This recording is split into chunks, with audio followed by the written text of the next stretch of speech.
अस्सलाम वालेकुम दोस्तों, वेलकम है आप सबको मेरी पॉडकास्ट ट्रेडिंग एक कारोबार में। आज का हमारा टॉपिक है ट्रेडिंग साइकोलॉजी, जो एक कॉमन सब्जेक्ट है। मेरे साथ हैं सैयद शुजात हुसैन बुखारी साहब, जो ट्रेडिंग साइकोलॉजी और फंडामेंटल में बहुत एक्सपर्टीज़ रखते हैं, तो उनसे हम जानने की कोशिश करते हैं। अस्सलाम वालेकुम सर। वालेकुम अस्सलाम। कैसे हैं सर? अल्हम्दुलिल्लाह ठीक ठाक हूँ सर, मेरा आज जो क्वेश्चन है वो ट्रेडिंग साइकोलॉजी से रिलेटेड है। से पहले एक मैं बात अगर करना चाहूँ, जी जी। तो स्क्रिप्ट में तो नई चीज़ है ये लिखी हुई, लेकिन एक बात करना चाहता हूँ कि मैंने जब फंडामेंटल्स के ऊपर जोर देना शुरू किया है, जी जी। आपको पता है कि मैंने क्लासेस में भी और पोस्टों में भी और वीकली जो एनालिसिस की वीडियोस डालता हूँ हर वीक, बिल्कुल, उसमें भी पॉडकास्ट में भी, तो मैं नीचे कमेंट्स देख रहा हूँ कि जी फंडामेंटल कुछ भी नहीं है, फंडामेंटल फेक हैं, आप फलां मेथड के ऊपर टेक्निकल के ऊपर मार्केट मूव करती है। अब पढ़ा लिखा बंदा को फाइनेंस से रिलेटेड को एमबीए फाइनेंस या इस तरह का बंदा देखे और वो हंसेगा, इनको मैक्रो माइक्रो इकोनॉमी का भी नहीं पता कि जो इकोनॉमी है कैसे चलती है। बिल्कुल, क्योंकि डॉलर क्या है, एक मुल्क की करेंसी है, उसको कंट्रोल कौन करता है? बैंक करता है, बैंक की आगे कमेटी करती है, वो इंटरेस्ट रेट बढ़ाएगी, कम करेगी, पॉलिसी रेट देगी, तो मार्केट मूव करेगी ना। बैंक कंट्रोल करता है ना रेट को, करेंसी के रेट को। तो भाई टेक्निकल तो एक मतलब जरिया है ना मार्केट को रीड करने का, मूव तो फंडामेंटल कर रहे हैं। तो बेसिकली ना एक स्टेज आता है, मैं इसके ऊपर इसलिए बात करूं, ये जरूरी है। असल में ना हफीज भाई एक स्टेज आती है मेंटोर्स की, खास करके मेंटोर्स को नॉलेज तो आपको पता है टके का भी नहीं होता। मैं अच्छे मेंटोर्स की रिस्पेक्ट करता हूँ, आपको पता है कि मैं आगे न्यू ईयर में एक मीटिंग भी कर रहा हूँ जिसमें सबको इकट्ठा करूंगा, उनकी रिस्पेक्ट करूंगा, दावत दूंगा, उनसे बातचीत करूंगा। लेकिन मैं उन मेंटोर्स की बात करूँ जो खुद नुकसान के अंदर है और लोगों को भी नुकसान करवा रहे हैं। अब इनकी साइकोलॉजी क्या होती है या ये क्या चाह रहे होते हैं, ये बेसिकली कि इन्होंने अपनी वो टेक्निकल वाली फकी बेचनी होती है, फंडामेंटल को उनको टके का नॉलेज नहीं होता कि इकोनॉमी कैसे काम करती है, इन्फ्लेशन इंडिकेटर कैसे काम करते हैं, बैंक्स क्या होते हैं, इंटरेस्ट रेट क्या होता है। तो ये कहते हैं ये फेक है, तो लोगों को बेवकूफ बना रहे हैं। भाई ये कैसे फेक है, इसके ऊपर आओ मुनाजरा कर लो। बिल्कुल ठीक है। तो खैर ये मैंने क्लियर करना था। अब आप अपना वो लास्ट पॉडकास्ट में भी आपने बताया था इसी तरह कि फंड जो मार्केट है वो फंडामेंटल पर चलती है। चार्ट तो एक हिला है आपको एंट्री लेने का या जो है, उसके बाद ही ना वो शुरू हो गया फंडामेंटल फेक है, हमारी ये लाइनें ड्रॉ करें, यही पे मार्केट चलती है। तो भाई वो जो बैंक उन्होंने बिठाया हुआ है, वो जो चेयरमैन उन्होंने बिठाया हुआ है, वो पागल है। बिल्कुल तुम सही हो, मतलब तुमने ये भी नहीं पढ़ा कि शरह सूद जो है वो कैसे काम करती है। जी सर, आज का जो टॉपिक है वो हमारा है ट्रेडिंग साइकोलॉजी से रिलेटेड, क्योंकि मैं समझता हूँ और मैं जानता पर्सनली भी आपको ये इस बारे में जानता हूँ कि आपकी जो ट्रेडिंग साइकोलॉजी और फंडामेंटल पे बहुत अच्छी गिरफ्त है। तो ट्रेडिंग साइकोलॉजी से रिलेटेड बताएं कि ट्रेडिंग साइकोलॉजी क्या है और ये प्रॉफिटेबल ट्रेडर बनने के लिए क्यों ज़रूरी है। हफीज़ भाई, जब आप ना बीमार होते हैं, बिल्कुल आपको बुखार होता है, बुखार किस रीज़न की वजह से होता है? बुखार बताता है कि आपके फलां या किसी हिस्से में कोई इन्फेक्शन है, बिल्कुल है, ठीक है, उस वजह से बुखार है, या आपकी वाइट ब्लड सेल ज्यादा हो गए हैं। तो वाइट ब्लड सेल ज्यादा होने का आप बोलेंगे मेडिकल, मैं कुछ समझाना चाह रहा हूँ क्योंकि मेरी फील्ड है, तो उसका मतलब है आपको कहीं ना कहीं इन्फेक्शन है। अब जब आपको यही नहीं पता होगा ना कि इन्फेक्शन किस जगह है, तो आप काम नहीं कर पाएंगे। जब आपको पता ना इन्फेक्शन मसला क्या है, हमारी अवाम को ये नहीं पता कि एक ट्रेडिंग के अंदर एक चीज, एक टर्म एग्जिस्ट करती है, ट्रेडिंग साइकोलॉजी। जिस तरह फंडामेंटल एनालिसिस है, टेक्निकल एनालिसिस है, इसी तरह एक प्रॉपर फील्ड है, एक प्रॉपर चीज है ट्रेडिंग साइकोलॉजी, जिसके अंदर ये पढ़ा जाता है या पढ़ाया जाता है कि how to control your emotions. Trading के अंदर जो लॉस होता है, अक्सर लोग ना एक मेथड सीखते हैं, लॉस हो जाता है, उसके बाद नया मेथड सीखते हैं, क्योंकि मेंटोर भी यही फकी बेच रहे हैं, सारे ऐसे हैं हम लोग। अच्छा, हम अपनी बात करेंगे भाई, हम ऐसे ही हम नहीं बताते। अब मैंने किसी का नाम लिया तो वो फिर आपको पता है कि मार्केटिंग बजट ब्रोकर्स और इनके जो दलाल होते हैं, इनके पास काफी होता है। प्लीज भाई, मर्ज जब आपको पता होगा ना कि मेरा मर्ज ये है कि मुझे साइकोलॉजिकल इश्यूज हैं, जो मुझे लॉस हुआ है वो उस मेथड की वजह से, टेक्निकल डिमांड की वजह से नहीं हुआ, ट्रेंड लाइन की वजह से नहीं हुआ, आरएसआई की वजह से नहीं हुआ। मुझे लॉस जो हुआ है वो गलत ट्रेड लगाने की वजह से, लालच कंट्रोल ना करने की वजह से हुआ है। तो ट्रेडिंग साइकोलॉजी ये है कि भाई आपको ये पता होना चाहिए कि लॉस आपको टेक्निकल एनालिसिस की वजह से नहीं हो रहा। ये मैं उस बंदे के लिए बात करूं जिसके पास नॉलेज है और फिर भी लॉस में है, तो उसका रीजन साइकोलॉजी है, ओवर ट्रेडिंग करना, इमोशन कंट्रोल ना करना, लालच करना, मार्केट बाय जा रही है फिर बाय कर लेना, टारगेट पूरा हो गया मजीद टारगेट और ट्रेडिंग करना और लॉस कर लेना।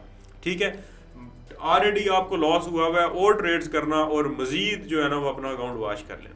तो ये इशू है, ये है ट्रेडिंग साइकोलॉजी, इसको कंट्रोल करना, या ये जो चीज़ें पढ़ते हैं हम लोग ये साइकोलॉजी के अंदर पढ़ते हैं कि how to control your emotions. ये ट्रेडिंग साइकोलॉजी की एक अलग से फील्ड है, उसमें या आप कह लें कोर्स है या जो भी आप कह लेंगे अलग चीज़ है, इसको पढ़ें। जी सर, जैसा कि आप ट्रेडिंग की क्लासेस जो कोर्सेज हैं उनकी क्लासेस वगैरह देते हैं, काफ़ी स्टूडेंट्स के जो क्वेश्चन वगैरह भी होते हैं, सर हमने सीख तो लिया लेकिन हम ट्रेड करते हुए डरते हैं, आपके क्वेश्चन आते होंगे आपके पास, तो मैं ये जानना चाहूँगा कि ट्रेडिंग में फेयर और ग्रीड जो है उसका क्या रोल है, और इसको कैसे जो है फेयर और ग्रीड से बचा जाए या इसको जो है कंट्रोल किया जाए, इसके बारे में थोड़ा सा बताएं। भाई फेयर और ग्रीड जो है वो ह्यूमंस के अंदर है, बिल्कुल लालच तो है भाई, इंसान लालची है, थोड़ा और थोड़ा और थोड़ा और, ये कंट्रोल नहीं हो सकता। ठीक है, इसमें ना एक लॉट साइज आती है, वो कंट्रोल हो सकती है। देखें फेयर और ग्रीड को अगर आप कंट्रोल करने का तरीका पूछेंगे ना, तो हम कैसे अपने फेयर को कंट्रोल करते थे। फेयर ये होता था, एक तो ट्रेड लेते नहीं थे, ले लें तो होल्ड नहीं होती थी। मैं क्या करता था, अपना बताता हूँ कि मैं अपना जो अकाउंट होता था उस वक्त MT5 बड़ा इन था, अब सी ट्रेडर इन है क्योंकि MT5 बैन वगैरह हो गया। हम अपना अकाउंट लॉग आउट कर देते थे। अब लॉग इन करने के लिए दोबारा अकाउंट नंबर मेल में से निकालना, फिर पासवर्ड लगाना, फिर वो एक हेडेक थी। तो मैं क्या करता था, ऐसा लगाया, TP लगाया, जो सेटअप मैंने ढूंढा, ट्रेड लगाई, छोड़ दी। उससे पहले मैंने सेटअप को फिक्स किया, क्योंकि हजारों चीजें हैं, एक चीज एक स्ट्रेटजी फिक्स करनी पड़ेगी। वो हफ्ते में ट्रेड मिले, दिन में एक मिले, अगर कामयाब होना है तो एक चीज। अब एक चीज है ट्रेड मिल की, फिर भी डर लग रहा है, तो ट्रेड लगा के मैं छोड़ देता था। ठीक है, अब टारगेट पूरा हो गया, ठीक है। अब ग्रीड के लिए अभी भी ग्रीड खत्म नहीं हुआ, सही बताएं। बिल्कुल। अभी मैंने क्या किया हुआ है, मैंने ना एक मेन अकाउंट रखा हुआ है, वो आपको पता है। ठीक है, एक रखा हुआ है मैंने छक्के मारने के लिए, ग्रीड अपना निकालने का हवस नहीं होती, वो निकालने के लिए। बिल्कुल। वो अकाउंट इतना मिनिमम है कि या तो डबल होगा या थोड़ा सा वाश, तो खैर मैं नहीं होने देता, उसकी भी हिस्ट्री बना के वीडियो अपलोड कर ही देता हूँ, लेकिन उस पे ना मैं रिस्क ले लेता हूँ। मतलब अपने टारगेट अचीव किया, फिर भी इंसान के दो यार गोल्ड तो बढ़ाते जा रहे हैं, बिल्कुल अरे यार ये सारे ट्रेड कर रहे हैं, मैं पीछे रह गया। उस केस में आप अपने छोटे अकाउंट को यूज करें। लालच आप बोले ना सर वो नसीहत कर दें, बोरिंग सी नसीहत से नहीं होगा कंट्रोल। ठीक है भाई, अपना ना एक 150 वाला अकाउंट अलग रख लो और एक मेन अकाउंट अपना इन्वेस्टमेंट वाला अलग कर लो। लालच जो तजर्बे है ना वो इधर किया करो, उधर अपनी डिसिप्लिन ट्रेडिंग, ट्रेड लगाई, SLTP लगा के छोड़ दो, इस अकाउंट को बचाओ। लालच भी करो, बचाओ, टारगेट रखो कि मैंने प्रॉफिट नहीं करना, छक्के मारने और बचाना है, ठीक है, काम हो जाएगा। अच्छा सर, देखें अब एक ट्रेडर है वो अब काफ़ी देखें मार्केट ऐसी अनएक्सपेक्टेड हो जाती है जिसमें SL भी हो जाते हैं, तो SL होने की वजह से वो परेशान हो जाते हैं कि यार अब क्या करें, मतलब कि गलत ट्रेड्स ओपन करने लग जाते हैं। तो इस लॉस की सूरत में अपने कॉन्फिडेंस को कैसे मेंटेन रखा जाए? यार हफीज़ भाई, गुस्से मैंने कहीं पे पढ़ा था अपनी मेडिकल में कि गुस्से की ना फीलिंग्स 15 मिनट होती हैं, 15 मिनट गुस्सा होता है। एक कॉल भी है मौला इस्लाम का कि आपको जब गुस्सा आए तो आप पानी पिएं, खड़े हैं तो बैठ जाएं, बैठे हैं तो लेट जाएं। तो जब लॉस होता है वो गुस्सा है, ठीक है, बिल्कुल गुस्सा आता, आप समझ नहीं सकते, वो फीलिंग ऐसी आती है, यकीन मैंने दिल ऐसा लगता है तलाक हो गई है। ऐसे मैं बातें कर रहा हूँ, ऐसा है, हकीकत बात है। लॉस जब हो जाए ना तो आगे पीछे कोई अच्छा भी नहीं लगता। खाने पीने का मैं अच्छी बड़ी डाइट कर रहा होता हूँ, एक कैसल हो जाए मैं कहता हूँ लाओ बिरयानी, लाओ चना चाट, लाओ फोड़ू, क्योंकि वो स्ट्रेस जो है ना फिर वो खा के निकलता है, फिर वो तोंद निकलती है। तो ये आप कह लें कि मैं एक्सप्लेन भी नहीं कर सकता। अच्छा, ये मैं एक्सप्लेन नहीं कर पा रहा कि मैं क्या कहना चाह रहा हूँ, बट जिनको लॉस होता है वो समझते हैं कि क्या होगा। अब ना ऐसा हमारे साथ भी होता है, इसके लिए ना मेडिटेशन बड़ी ज़रूरी है। लॉस हो गया, देखें पहले ना एक चीज़ समझ नहीं आती थी, मैं लॉस ना बुक करने के लिए तैयार नहीं होता था। अब मैं क्या करता हूँ, रिसेंटली जो मेरी ट्रेड्स फंसी, मैं आपको अपना बता देता हूँ। वो जो एडवांस का ग्रुप था उसके सामने बताया कि मैं अकाउंट FX कौन सी वेबसाइट थी वो जिसके साथ कनेक्ट करते हैं हिस्ट्री वगैरह, माई FX बुक में अकाउंट कनेक्ट करने के लिए अगर आप किसी को हिस्ट्री शो करना चाहते हैं तो पेंडिंग ऑर्डर लगाने पड़ते हैं ताकि वो वेरीफाई कर सकें कि अकाउंट आपका ही है। तो मैंने लगा दिए, भूल गया, बाद में पेंडिंग ऑर्डर एक्टिवेट हो गए, मेरा टारगेट अचीव था, अकाउंट डबल हुआ पड़ा था। तो अब ना वो ट्रेड फंस गई।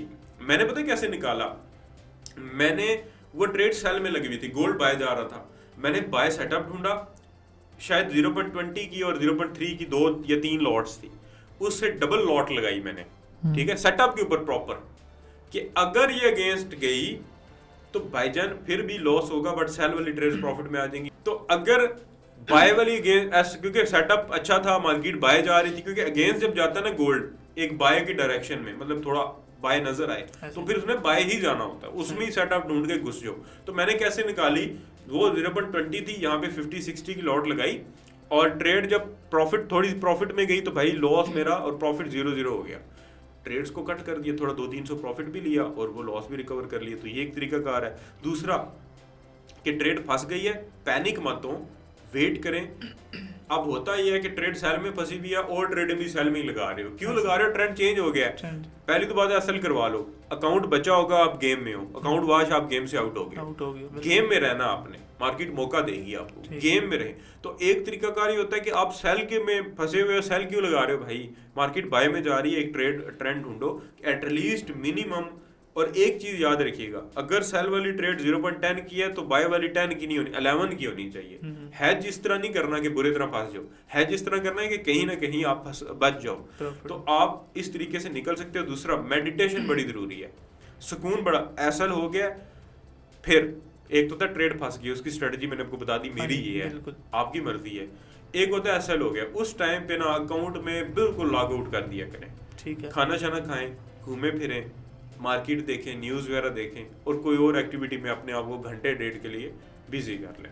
15-20 मिनट के इमोशंस हैं, ख़त्म हो जाएंगे, आप बिल्कुल फ्रेश हो जाएंगे, दोबारा मोटिवेशन आ जाएगी, दोबारा फिर गलती करने के जो चांस है वो कम होंगे। ठीक है। अच्छा सर, देखें जब भी कोई ट्रेडर मार्केट में नया आता है तो सबसे पहले वो अपना ट्रेडिंग प्लान बनाता है। ठीक है, ट्रेडिंग प्लान बनाने के बाद वो फिर उस ट्रेडिंग प्लान से हट जाता है। तो मुझे ये बताएं ट्रेडिंग प्लान से हटने की वजह क्या है और अपने प्लान पे कैसे कंसिस्ट रहकर और मेंटेन रहकर कैसे उसको रखा जाए? यार एक आसान जवाब दूंगा, ये बिल्कुल मैं समझ गया हूँ कि हम भी प्लान बनाते हैं कि मैंने भी एक अकाउंट बनाया था अपना भी 2000 का, वो आपको पता है कि एक ब्रोकर के ऊपर आपके सामने। जी जी बिल्कुल। मैंने 0.054 मतलब छोटी लॉट्स का वादा किया हुआ था आपके सामने, तो मैंने फिर उसमें एक 0.60 की भी लगा ली। तो ये लालच है। लालच कभी भी आप कह लें कि ख़त्म नहीं हो सकता। ठीक है, आप कह रहे हो कि ये हम क्यों नहीं चल पाते, हम लालच की वजह से नहीं चल पाते। इसका हल पूछो तो एक आसान या एक छोटी सी चीज़ मैं आपको बताता हूँ। देखें, मैंने भी ऐसा किया है, आप भी ऐसा करें कि प्लेन के अकॉर्डिंग आप नहीं चलते। उसका हल स्टार्टिंग में एक विड्रॉ करें। ठीक है, $2000 डिपॉजिट है, 200 बनाया है, 200 ऊपर वाला विड्रॉ करें। वो जो प्लान से हटेंगे ना, वो हटते इसलिए कि नंबर्स आपको बढ़ते हुए नजर आते हैं। आप फिर कहते हैं नहीं मेरे से प्रो ट्रेडर ही कोई नहीं है, मैं जनाब माइकल आल जैक्सन हूँ। ठीक है, आप कोशिश करें कि अपना विड्रॉ करें, प्रॉफिट विड्रॉ करें, खर्चा करें उसको।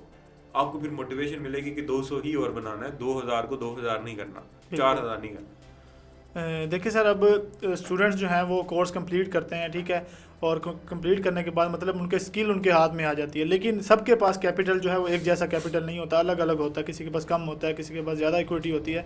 तो अपनी जो ट्रेडिंग इक्विटी है या ट्रेडिंग कैपिटल है उसको इमोशन फ्री कैसे रखा जाए, मतलब कि रिस्क फ्री जिसे आप कह सकते हैं, वो कैसे रखा जाए उस कैपिटल को? यार एक तो मैं आपको बताता हूँ कि एक तरीकाकार जो हम स्टार्ट में छोटी इक्विटी के ऊपर करते थे कि अगर आपको लगता है ना कि आपका मेंटोर या आपका टीचर इनकी कोई सिग्नल सर्विस है या कोई ऐसी सर्विस है, कोई एनालिसिस सर्विस है जिस तरह मैं भी दे रहा होता हूँ, अब उस एनालिसिस के ऊपर आप अपने एनालिसिस करो और कुछ यानी एक टाइप का सिग्नल ही हो गया, प्रॉफिट करो $10 $20 किसी के बलबूते के ऊपर, यानी अपने मेंटोर के साथ मिलके या उसका कोई सर्विसेज है या मामला है। अब ना जब आपने अगली ट्रेड लेनी है तो आपने दो पे उस $20, अकाउंट आपका 120 का ही है, उतना ही रखें। ठीक है, या 200 का है तो 220 का हो गया, उतना ही रखें। लेकिन जो रिस्क लेना ना सर, वो आप 220 में से जो ऊपर वाले $20 हैं इसमें से $10 रिस्क पे लगा दें। अगर प्रॉफिट हो गया, फायदा हो गया, लॉस हो गया तो भाई आपकी इक्विटी माइनस में नहीं जाएगी, आप इमोशन आपके डिस्टर्ब नहीं होंगे, यानी आपको इशू नहीं आएगा। ठीक है, फिर 10 फिर मार्जिन है, मतलब आप जरूरी अब $200 वाला एक एसएल में $10 तो एसएल नहीं करेगा भाई, वो तो 0.2 की 50 पिप का एसएल होगा, फिर जाके होगा 10। बिल्कुल, $10-20 अगर आप 200 पे बना लेते हो तो इसका मतलब 4-5 ट्रेड्स आप एसएल करवाओ, फिर भी 200 का 200 रहेगा। तो यार इतना भी गंदी स्किल तो नहीं होती बंदे की कि 5 ट्रेड लेता है 5 ही हार रहा है। ठीक है, अगर फिर ऐसा भी हो रहा है फिर भी हार मत माने, मिनिमम 10 ट्रेड्स के बाद अपनी परफॉर्मेंस को रिव्यू करें। तो ये तरीका कार है, इससे आप ये थोड़ा बच सकते हैं।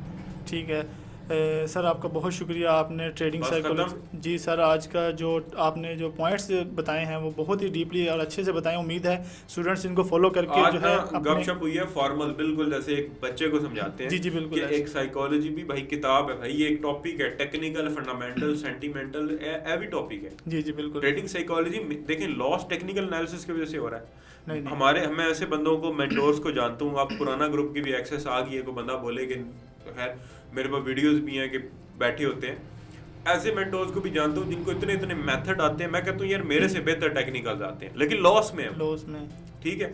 रीजन साइकोलॉजी या टेक्निकल्स नहीं है, फंडामेंटल भी नहीं, फंडामेंटल भी एक फैक्टर है, उनको बेचारों को नहीं आता, जरूरी है।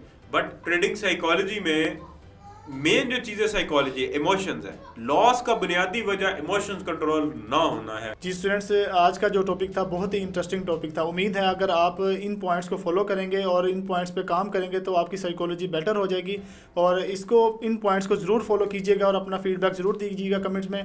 नेक्स्ट अगर कोई आपका कोई क्वेश्चन हो या आप किसी स्पेसिफिक टॉपिक पर पॉडकास्ट चाहते हो तो कमेंट में ज़रूर बताइएगा। तब तक के लिए मैं इजाज़त चाहूँगा। अल्लाह हाफिज़।